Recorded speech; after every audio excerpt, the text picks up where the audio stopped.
In a potentially significant diplomatic move, U.S. Treasury Secretary Scott Bessant and U.S. Trade Representative Jameson Greer are scheduled to meet with Chinese Vice Premier Kifong in Switzerland tomorrow, Thursday, May 8, 2025.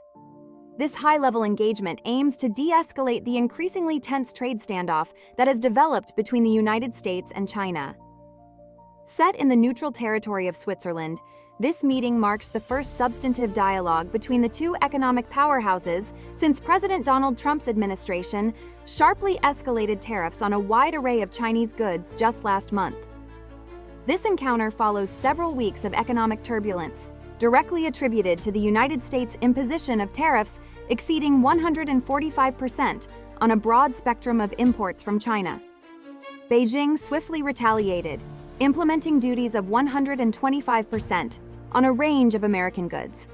This tit-for-tat escalation has not only roiled global financial markets, but has also dragged down the value of the US dollar and deepened existing concerns regarding the economic trajectories of both nations.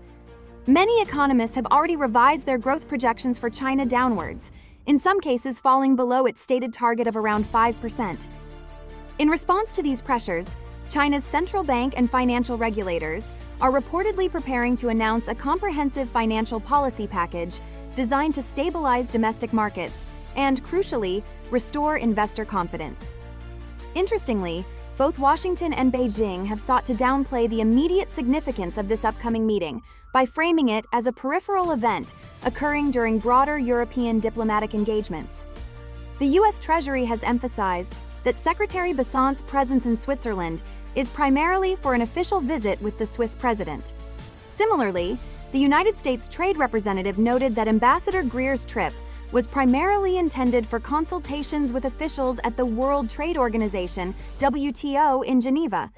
China has echoed this cautious approach, highlighting the stop in Switzerland as part of a wider European tour that will also include high-level talks in France. Lizzie Lee, a fellow at the Asia Society Policy Institute, offered her analysis, suggesting that the chosen location and timing served to reduce the inherent pressure surrounding such high-stakes talks. She told Nikkei Asia, a Japan-based financial media outlet, framing this meeting as part of a wider European engagement lowers expectations and gives both sides a face-saving way to keep communication open. Meanwhile, President Trump adopted a characteristically defiant tone in a weekend interview. He boasted that his implemented tariffs have already led to a reduction in trade with China, describing the current situation as cold turkey. However, in the same breath, he also asserted that China wants to make a deal very badly. In contrast, China's Ministry of Commerce offered a more measured perspective, acknowledging that back-channel communications have been ongoing, but cautioning that engagement does not guarantee a deal. An official spokesperson stated that the U.S. must correct its mistakes and meet China halfway, while also warning against the possibility of the U.S. using these talks merely as a smokescreen for continued economic coercion. Andy Rothman, CEO of Synology, provided a stark assessment, warning that Trump's current tariff stance is effectively an embargo, and that truly serious negotiations may only commence under conditions of greater political pressure on both sides. He elaborated, "The consequences for the U.S. economy, higher prices and shortages, are mounting. Of course, the pain for the Chinese is significant as well." While acknowledging the importance of the Geneva talks, Rothman suggested they are unlikely to yield an immediate breakthrough, but do represent a tentative first step towards a potential renewal of dialogue between the world's two largest economies. There are compelling reasons why Beijing would also be motivated to engage in these discussions. China's fragile economic recovery has displayed further signs of strain in the early part of the second quarter of 2025, with both consumer spending and activity in the services sector underperforming expectations amid lingering caution among both households and businesses. Despite a notable surge in travel during the recently concluded May Day holiday period, per capita spending still remained below the levels recorded half a decade earlier, before the onset of the global pandemic. Preliminary data released by China's Ministry of Culture and Tourism reported a robust 314 million domestic trips taken over the 5-day holiday, marking a 6.4% increase compared to the previous year. These trips generated approximately 180.3 billion yuan, equivalent to about $24.8 billion in spending, representing an 8% year-on-year increase. However, the crucial metric of per capita spending reached only 574 yuan, which was just 1.5% higher than the previous year's figure, and still a significant 4.9% below what was recorded in 2019 before the pandemic. This underwhelming recovery in consumption underscores broader economic headwinds, including a noticeable slowdown in the growth of the services sector.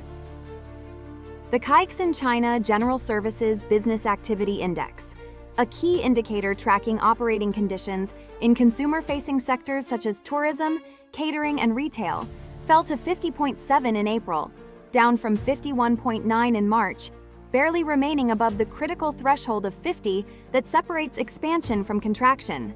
Notably, Caixin also highlighted a significant drop in overall business sentiment, with the index for expectations of future activity falling to its second lowest reading on record.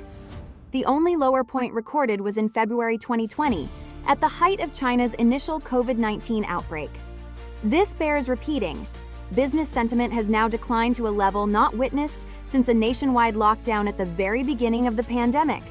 Caixin stated in its accompanying report, "Optimism has weakened sharply as the impact of the US-China trade war intensifies and capital inflows to key sectors like biomedicine and technology slow." Furthermore, its New Economy Index, which measures the share of high-tech and high-value industries in overall inputs, dropped to 33.1 in April, its lowest level since October of the previous year. The mixed signals emanating from the May holiday were particularly evident in the film sector, where box office revenues totaled just 747 million won, roughly half of the figure seen during the same period in 2024. Analysts suggest this reflects shifting consumer priorities and increasingly constrained household budgets, despite the uptick in travel. While tourism remains a relative bright spot, driven by pent-up demand and government efforts to stimulate domestic consumption through subsidies and cultural promotions, the discernible gap between travel volumes and actual spending reveals a lingering sense of consumer caution. Overall, while Chinese consumers are demonstrating a renewed interest in travel, the muted increase in spending and the deteriorating business sentiment collectively suggest that the path to a robust economic recovery remains considerably bumpy.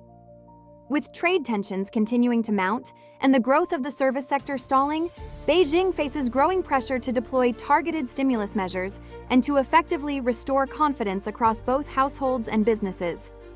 However, as previously noted, Beijing has been attempting to achieve this for the past 5 years with limited success.